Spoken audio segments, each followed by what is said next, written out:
National government is on the spot for ignoring the legal advice of former Attorney General Githu Muigai in the signing of the controversial 63 billion shillings managed equipment service, that's MES program, in 2015.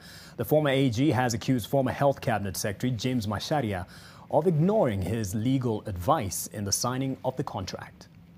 Letters are issued. Appearing before the Senate ad hoc committee investigating the controversial managed equipment service project MES, the former AG Githu Muigai accused Transport Cabinet Secretary CS Macharia, who was the then Health CS, and former Health Principal Secretary Hadija Kasachon of ignoring his legal advice and signing the 63 billion shillings worth contract. They did not follow one of the clear guidelines, which was that they were required to produce the final contracts back to the State Law Office for the State Law Office to sign off on those contracts. Professor Muigai informed the committee that he had authorized the ministry to engage various contractors and even sign pre-contracts, but they were to come back for review and final signing of the deal. Let me go. So let me how take you. were you authorizing the principal secretary to proceed to execute critical documents of a serious contractual nature without your office having gone through them and approved them? What was being signed was a pre-contract between the government of Kenya and several vendors. Then they will go back and negotiate the final contract.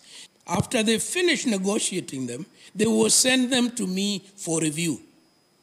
If we understand that. Did you ever receive them for review? Well, that is exactly where we agree that they never complied with that. And that now is a question that you put to them.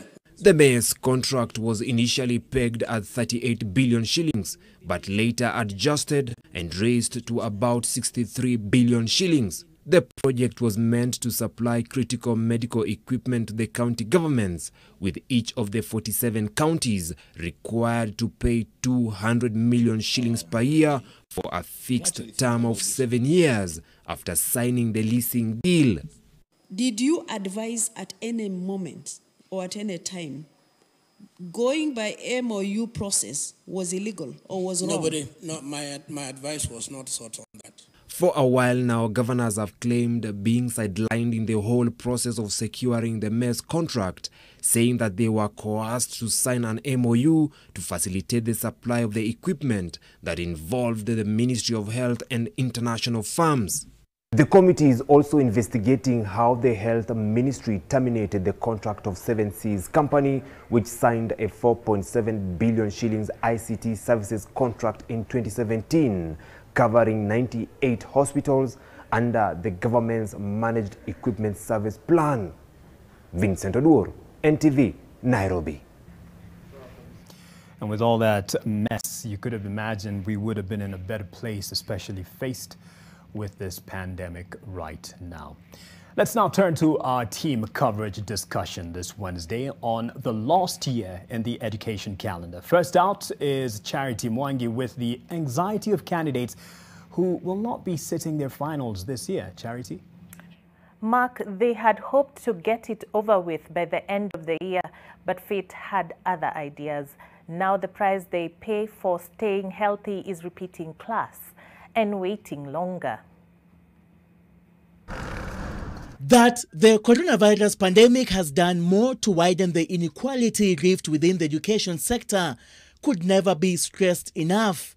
The e-learning alternative adopted as a measure of continuity did very little to ensure equal opportunity. Children who have not accessed radio lessons, who have not accessed online classes, who have not been able to access TV lessons,